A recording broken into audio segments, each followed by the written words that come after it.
to do that. Come back here, see, you can't complain.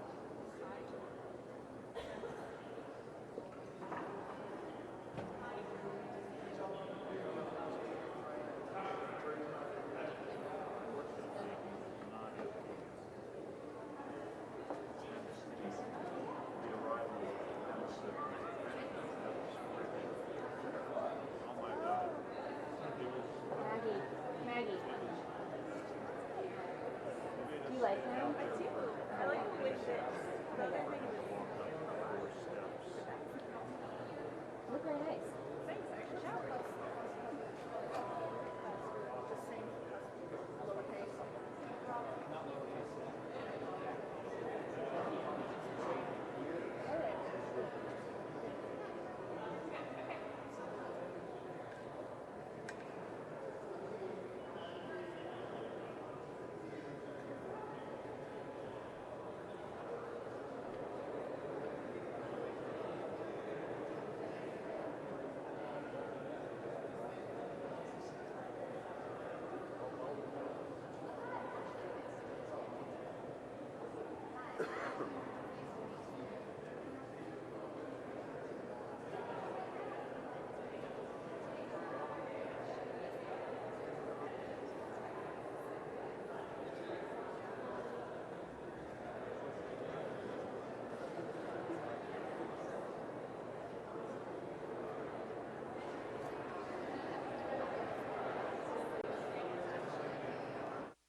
This is the guy we use for all of our like offsite things.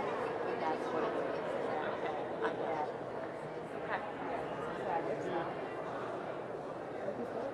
I love it. No, I love it. Okay. All right, we'll have a...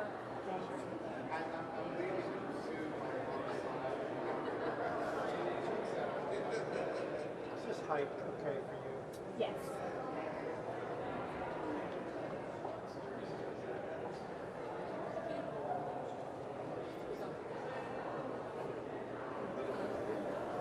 Test 1 2. Test 1 2.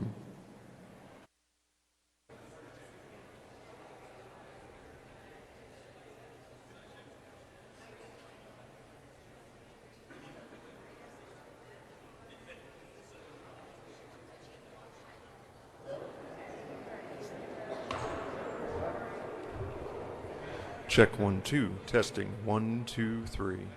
Check 1 2. Check test 1 2 3 4. Testing 1 2 3. Check test. Testing 1 2 3. Everybody good?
Do it. Test 1 2. Test 1 2 3. It's about that far away.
program will start in 1 minute. Please take your seats.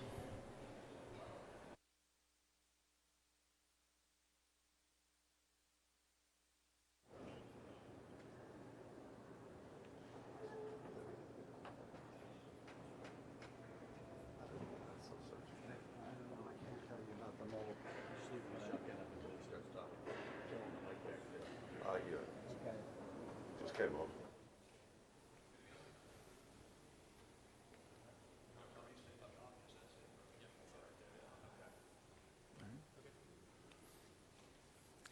Ladies and gentlemen, thank you for joining us today. At this time, please welcome Chairman Trey Gowdy.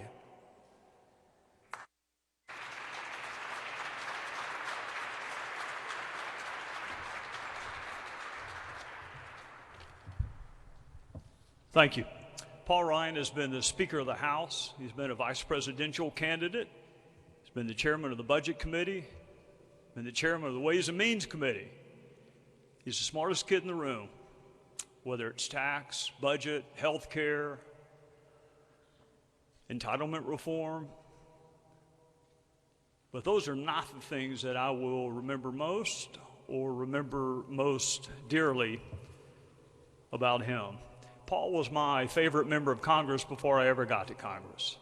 When I was trying to make the transition from a courtroom to a congressional candidate, I would read his roadmaps to recovery. I would read his speeches. I would watch his interviews. He was smart. He was persuasive. He was contrasting, but not in an overtly confrontational way. He didn't need note cards during a debate. He didn't need staff to whisper the answer in his ear. He was, to me, as a candidate for Congress, exactly what our party and our country needed, which was a smart, persuasive, contrasting person who understood and knew the issues. So when I got to Congress in 2011, I made it my mission that I was going to meet Paul Ryan. So after orientation and we're sworn in, I went by his office in Longworth. No appointment, just showed up. Sat by his receptionist. He said, I'm not going to leave until I get to meet Paul Ryan. If you're ever thinking about running for Congress, don't do that. So he came out, and the very first thing I said was, Mr. Ryan, I would like your autograph. And he was awkward and shocked and embarrassed. If you're ever thinking about being a member of Congress, don't ask a colleague for his or her autograph either. But he gave it to me, and then he took me in the office and he said, look, we're peers, we're colleagues, we're equals. We don't ask each other for autographs. Let me tell you what else you don't do. You don't ask your colleagues to call your Tea Party groups in 2011 who are mad at you because you continue to vote for continuing resolutions. You don't ask your colleagues to do that. And I didn't ask. He volunteered. I was catching a lot of grief back home. When you're surrounded by Mick Mulvaney and Jeff Duncan, you're going to catch grief if you vote for CRs. And I was sharing with Paul, I don't know how to handle this. They're telling me don't vote for any more CRs. And Paul said, I'll call them. Give me their numbers. I'll call them. And the chairman of the Budget Committee called other people's problems.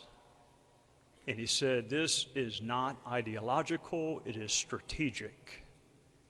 And to Paul, it is never personal. It is always policy.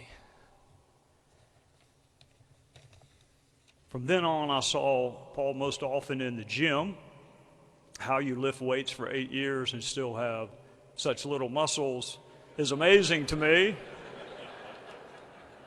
But if you think about it, Kevin McCarthy has worked out for 8 years and done cardio, and he's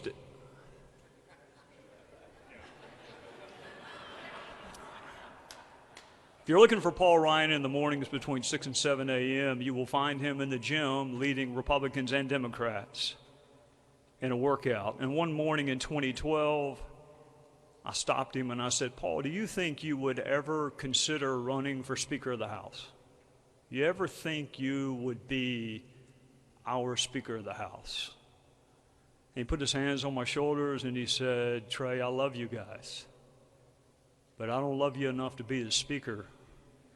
And he was right. 2012 had something else in store for him. Mitt Romney picked one of us, a House guy, an ideas guy, to be his vice presidential candidate. And you know, being picked to be a heartbeat away from the leader of the free world could change people. It could. But for those of you who remember Paul's trip back to Capitol Hill during his candidacy, he had not changed one bit. Same policy-centric, modest, doesn't want to be the center of attention guy that he always was. And the election didn't go his way. So he suffered disappointment on a national scale. And that can change people too. But it didn't. He came back to the House of Representatives. He was the chairman of the Budget Committee. He was going to be the chairman of the Ways and Means Committee, and then he got that, and that was his dream job. Ways and Means Chairman Paul D. Ryan. And then Boehner left. And then Kevin withdrew. And we were a wreck. To the outside world, we needed a speaker. To those of us in the conference, we needed a lot more than that. We needed someone who was unifying. We needed someone who could bridge the chasm among the different factions that had arisen in our conference. We needed a first ballot candidate. And we found him. The challenge was convincing that person to run for Speaker. Most people think of the Speaker of the House as being second in line to the President and with the incredibly difficult job of staying awake during the State of the Union. To the members, being the Speaker is much more than that. Speaker is the leader, is where you take your problems. It is where you take your incredibly good ideas, if only your colleagues were wise enough to see your genius. The Speaker referees fights. He shoulders the blame. He deflects the praise. He explains the inexplicable to the national media. He travels nonstop to help colleagues, some of whom have incredibly short memories. Being the Speaker is hard, which is why so few people run for it, and even fewer yet are qualified. And I know the phrase reluctant politician seems oxymoronic. I get the joke, except sometimes it's true.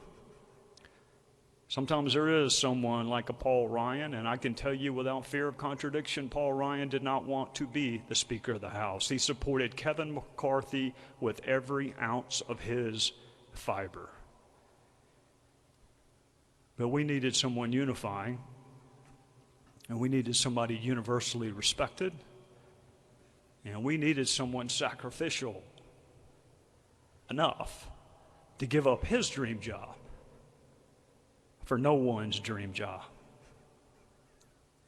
Paul has too much grace and too much class to say this, but I do not. I wonder sometimes if we did him a favor when we drafted him to be our Speaker. He's a policy guy, always has been. He's not a bare knuckles political fighter. His bias is towards fairness. His bias is towards working with people. I wonder sometimes if we did him a favor. Paul, I will tell you this. You may not have loved us enough to be the Speaker of the House, but I am glad you loved the country enough to be the Speaker of the House.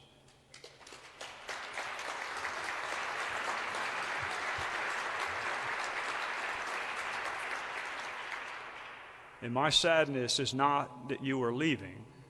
My sadness is I don't know how many Paul Ryans there are behind you and how many young men and women like you would choose to enter the current political environment for public service. So you were right when we met 8 years ago. We are peers. We are colleagues. We became friends. But Paul, you are wrong about one thing.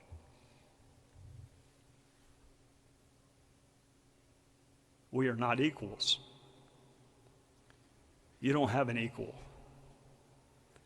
People like you don't come along very often. And when they do, they don't come with your humility.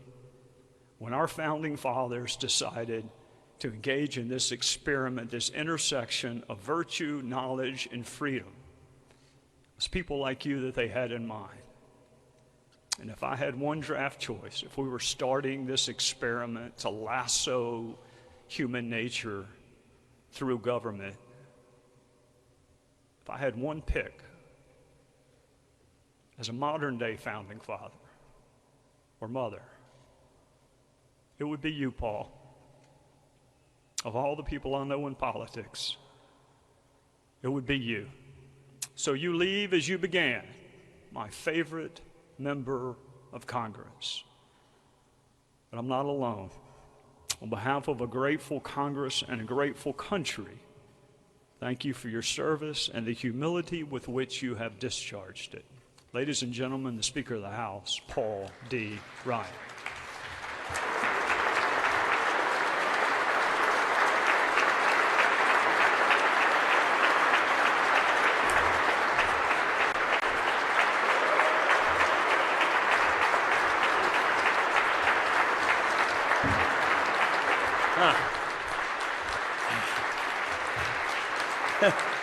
Dude, thanks, man. Thank you, Bet. Thank you, everybody. Thank you. Hey, Bob. Please. Please. Hey, Rice. Thank you. Thank you, Trey. Thank you for being a great colleague and even better friend. And most importantly, thank you for combing your hair today, Trey. This version's a good one. Thank you. Everybody's laughing because you know exactly what I'm talking about, don't you? I want to thank, I see all my friends and colleagues here. I want to thank you all for joining me here today. I want to thank our Librarian of Congress, Dr. Hayden, for having us here in this beautiful hall. Thank you very much. I remember meeting your mom right here on this stage not too long ago. You know, anytime I come here, I can't help but think back to this pivotal time in my life. It was the summer of 2012. I was about to speak at a local Chamber of Commerce group when I got this phone call, right up there in the reading room, which is what many of us members of Congress go to. And the phone call was from Beth Myers from the Romney campaign. And at this point, you know, I knew that I was being vetted for vice president, but I hadn't heard anything. I didn't know how serious this was. I didn't think they'd pick a guy from the House anyway. So Beth starts to walk me through how I would need to fly up to Boston incognito. She goes through all these logistics of what is about to occur, and it just starts occurring to me that my life, my family's life, is about to change dramatically. And that call was right outside that door there. We hang up, I go up to the reading room and give that speech, and then I realize I've got to go vote on the floor. It was the last votes before the August recess. So at this very moment when I want to be alone with my thoughts, I walk right into a swarm of colleagues and reporters just keeping mum. It's one of those inflection points you just remember at certain crossroads in your life. This building, that moment, it reminds me right now that your plan, your direction can change in an instant. I've had a number of improbable turns in my life. I don't know what's next. But before I go, I am grateful to have the chance to share a few thoughts and to say goodbye. I'm grateful to say goodbye to you, to this job, and to this incredible institution we call the House of Representatives. Long time ago, I came here to Capitol Hill as an intern for 1 semester in college. The plan was pretty simple. 1 semester here in Washington, learn something, that's it. Since then, I have been surrounded by some incredible people. The mentors who helped set me on the right path. Jack Kemp, Bill Bennett, Bob Woodson.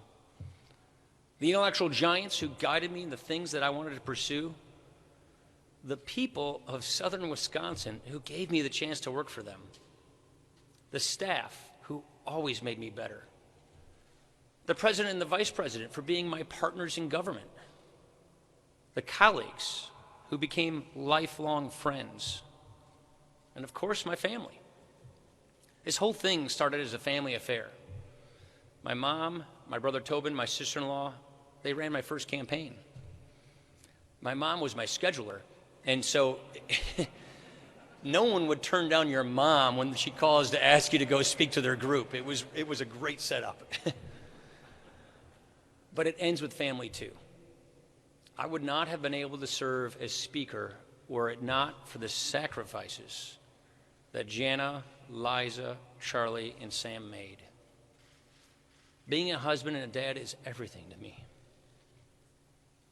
So we have come a long way together in this improbable journey. So from the bottom of my heart, thank you all.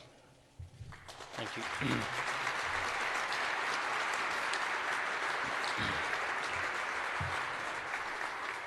You know, over the years, and especially lately, I've always thought about this.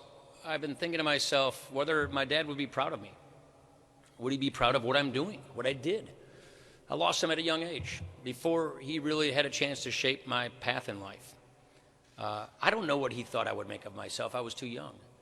But this was certainly not my plan, not even close. All I keep thinking is, every time I go back to this, is what a country. I mean, what a country. Where someone of an unassuming Midwest upbringing gets the chance to be a part of all of this. What a country. You can pursue whatever your passion is wherever it takes you. I mean, that's the American idea, isn't it? The condition of your birth isn't your destiny. Your struggle isn't your destiny. It's part of your journey. You know, it's all laid out right there in the first words of the Constitution. Before first principles even, a first mission to achieve a more perfect union. We are conditioned to recognize that we are imperfect, but we are called to do better. So we revere these beautiful founding principles: liberty, free enterprise, consent to the governed, and then we go to work to apply them to the problems of the day. And we build up the country's fundamental resilience, the antibodies that protect us from whatever is going to come our way. That's how we advance the American idea. That's how we build a more confident America. As Trey said, as all my colleagues here know, I never wanted to become speaker. I was just a policy guy. I like to think I still am. But what I realize now is you don't really become speaker. At least I don't see it that way. I don't see power as something you take for yourself. It's not a prize to claim or a trophy to raise. You accept a temporary trust to be a steward of the greatest legislative body in the world. And it is an awesome thing. Again, just recently, the people have spoken. And soon the House will become the care of a new majority and what I know will be a spirited Republican minority. I wish the next leaders well. But it is precisely because this is so momentary, it's because you are here for just a small part of history that you are inspired to do big things. And on this score, we have achieved a great deal. We have much to be proud of. 3 years ago, when we last gathered in this hall, we began a great journey to set our nation on a better path, to move our economy from stagnation to growth, to restore our military might, and we have kept our promises. This House is the most productive we have had in at least a generation. To date, we have passed 1,175 bills, more than half of them with bipartisan support.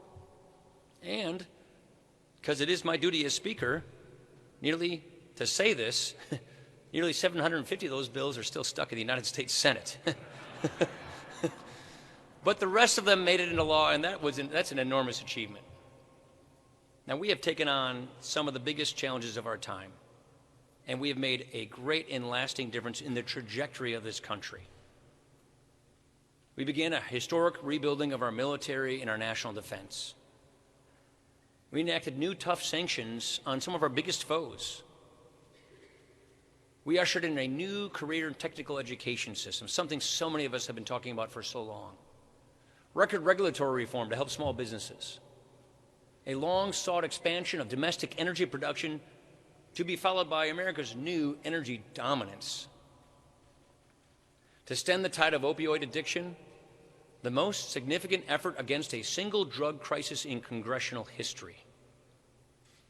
Criminal justice reform to give more people a chance at redemption, making its way through. We're doing this all the way up to the end.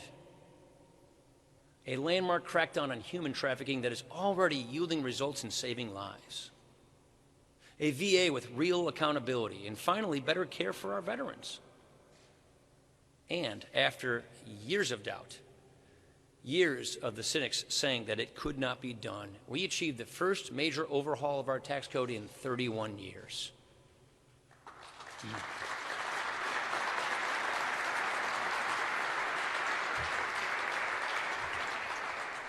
Think about it, because I know I have a lot. I see Kevin back there. He's thought about this a lot. We went from the worst tax code in the industrialized world to one of the most competitive. This is something I worked on literally my entire adult life. And it's something that will help improve the lives of people for a long time to come. It's one of those sort of elusive generational reforms. It's why we do this. Now, certainly, one Congress cannot solve all that ails us. Not every outcome has been perfect. But that's our great system at work.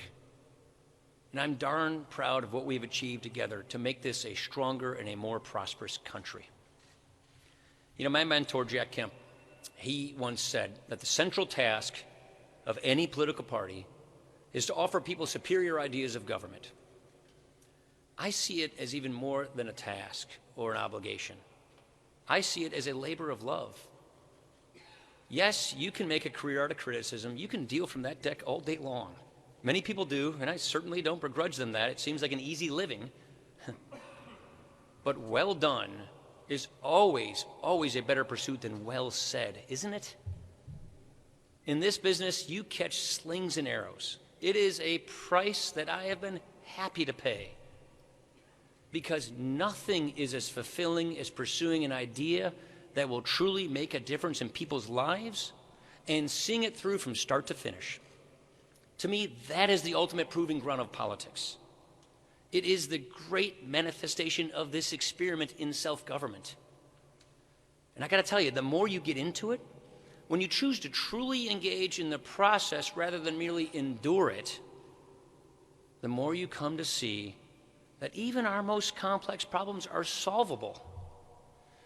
I gotta say, I leave here as convinced I was at the start that we face no challenge that can be overcome by putting pen to paper on good sound policy, by addressing head-on the problems of the day.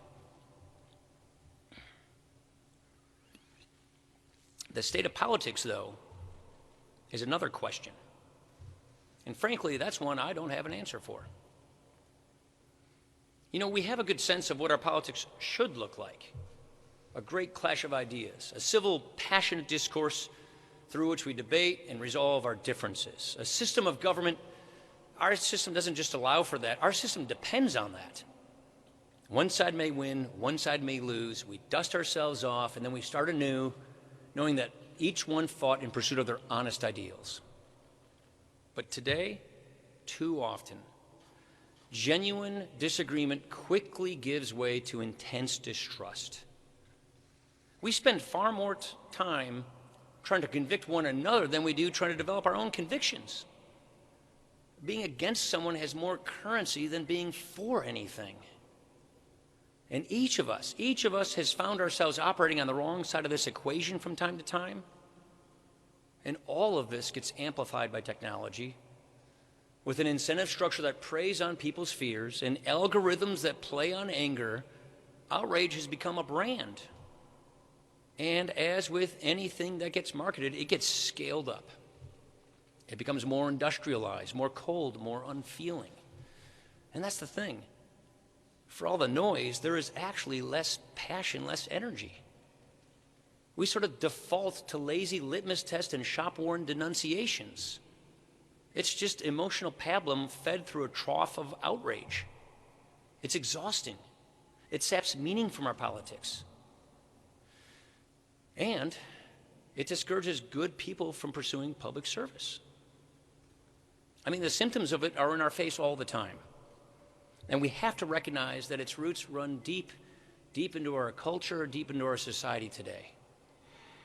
And all of this pulls on the threads of our common humanity in what could be our unraveling. But nothing says it has to be this way. We all struggle. We are all fighting some battle in our lives. So why do we insist on fighting one another so bitterly?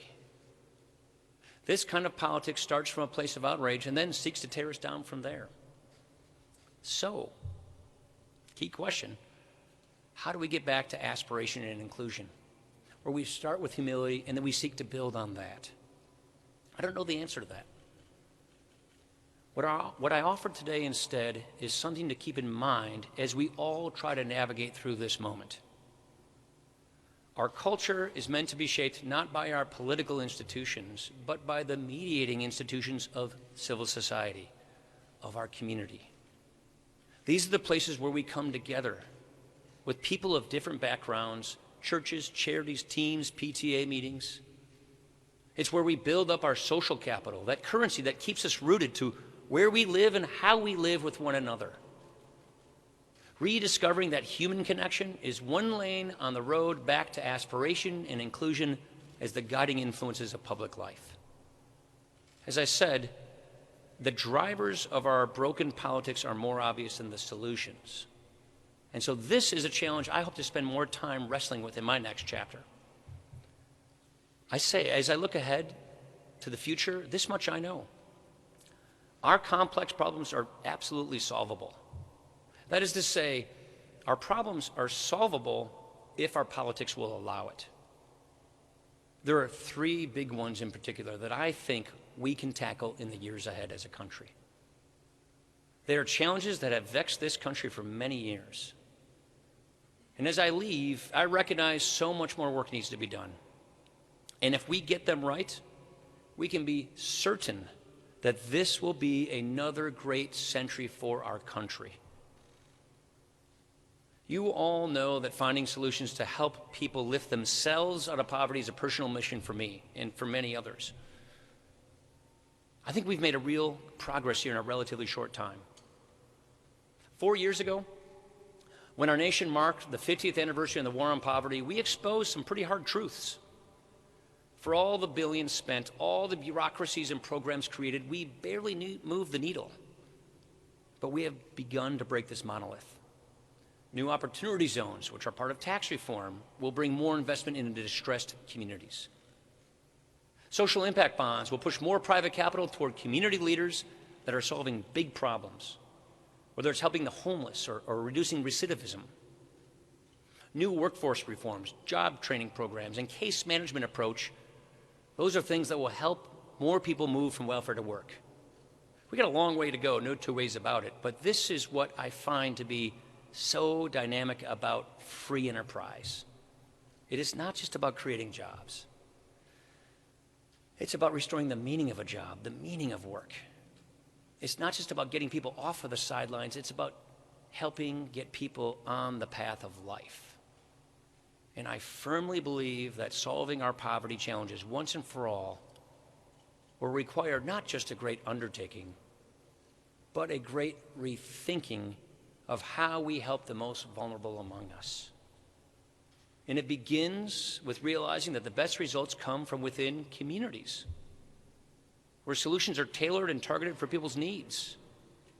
This battle will be won eye to eye, soul to soul. And Bob, thank you for showing me that.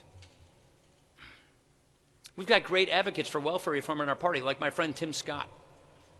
But I challenge my party here. Do not let this issue drift from your consciousness. Every life matters, and every person deserves a chance to succeed. Let us keep advancing ideas to allow people to live lives of self-determination. This is great work, and we can achieve this. Second, I believe that we can be the generation that saves our entitlement programs. Frankly, we need to be. And I acknowledge plainly that my ambitions for entitlement reforms have outpaced the political reality, and I consider this our greatest unfinished business. You know, we all know what needs to be done. Strong economic growth, which we have, and entitlement reform to address the long-term drivers of our debt. Our revenue is about to return to its 50-year average. What continues to plague us is a mandatory spending system that is deeply out of balance and unsustainable. This was the case when I came here 25 years ago, and it is the case today. Not too long ago, few were willing to recognize the scope of this problem, let alone engage on solutions. Our government wasn't even inclined to examine our long-term fiscal picture. It didn't even work that way. We had to go about changing the debate before we could begin to even try and change people's minds. You know, look, I'm proud that every year I was budget chairman, we passed in the House a roadmap to balancing the budget and paying off our debt, and that Tom Price and Diane Black did the same as well. In this Congress, we came within one vote of real healthcare entitlement reform. Think about that. Federal healthcare spending, it remains the principal driver of entitlement spending. Our bill would have reformed 2 of our major healthcare programs to make them sustainable and to meet the healthcare needs of our country. So we have come a long way, and we are closer than people realize. And ultimately, solving this problem will require a greater degree of political will than exists today, and I regret that. But when the time comes to do this, and it will because it must, the path ahead will be based upon the framework that we have laid out to solve this problem. We can get there. We really can tackle this problem before it tackles us. Here's the third challenge that I think we will have to address as a country. We have to fix our broken immigration system. Right now, we are again locked in another short-term battle over one aspect of this issue. And no matter what the outcome is in the coming days, the larger problem will remain. The system will be in need of serious reform, and no less than our full potential as a nation here is at stake. But the right mix of policy solutions, it's there. Border security and interior enforcement for starters, but also a modernization of our visa system so that it makes sense for our economy and for our people, so that anyone who wants to play by the rules, work hard, and be a part of our American fabric can contribute. That includes the dreamers, those who came here through no fault of their own, and ultimately the undocumented population. In order to fix the system, you have to reset the system. In order to truly enforce the law, you have to get people right with the law. Again, we came closer in this Congress than people realize. And next year, the Supreme Court will make a ruling, and then both parties can and should go back to the table. Getting this right is an economic and moral imperative, and it would go a long way toward taking some of the venom out of our discourse. If we do these 3 things, make progress on poverty, fix our immigration system, and confront this debt crisis, we can make this another great century for our country. Look, I recognize that these challenges are ones we haven't made much progress on in recent years. But I got to tell you, I am confident we still have it in us to solve them. A good friend of mine recently commented to me that amid the frenzy of politics today, he's got more faith in our system of government than ever before. As he put it, in our system, really bad ideas, they get killed. And good ideas, they just take time. Our problems are solvable if our politics will allow it. I know it. I have seen it. In a confident America, we don't shrug our shoulders and we don't pass the buck. We roll up our sleeves and we get on with our work. A confident America leads the world too. Not with bluster, but with steady, principled action. Remember, history really does have a way of repeating itself. The democratic capitalist model again faces a generation-defining moment and test. Much of our day-to-day attention is focused on threats from illiberal regimes and radical Islamic extremism, as it should be. That said, I strongly urge leaders in both parties to devote more time and energy to the direct challenge that China poses to the West. China unabashedly offers an alternative in the form of an authoritarian model with a veneer of 21st century capitalism. And the sense I get from when I've been traveling overseas as speaker is that our allies wonder whether we're really still in the game here or not. When we show that our way of doing things still has juice, that we can do the most good for the most people, liberty gains ground. When we get complacent, we risk seeing more countries go in the direction of the autocrats. A confident America, it stands up to its challengers by committing to the pillars of international relations, by leading. In addition to rebuilding our military and giving our intelligence community the tools it needs, this Congress has worked to strengthen our security cooperation with our allies, particularly through NATO and the Indo-Pacific region. And good security cooperation, it goes hand in hand with strong economic ties. That's why we need to continue to pursue good free trade agreements that open up new markets to American-made products. There's a lot of effort on this front. It needs to continue. We don't want our competitors writing the rules of the road and shutting us out. And a confident America exercises clear moral leadership.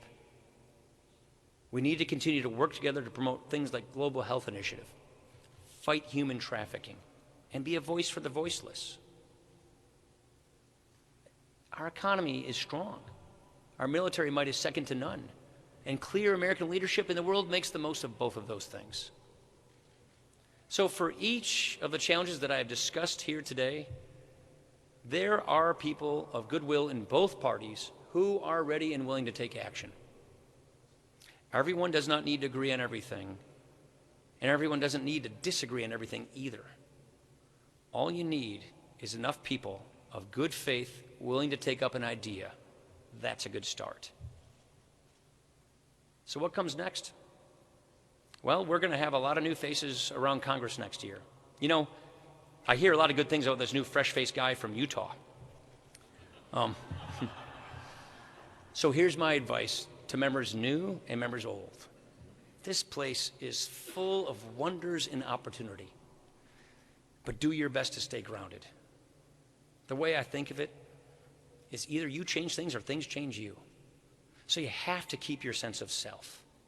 You got to work hard around here at staying who you are. Insist on it. It's what I've been praying about literally every morning since I first came here, to keep my sense of self. I knew when I took this job, I knew when I became speaker, I would become a polarizing figure. It just comes with the territory. But the one thing I leave most proud of is that I like to think I am the same person now that I was when I arrived.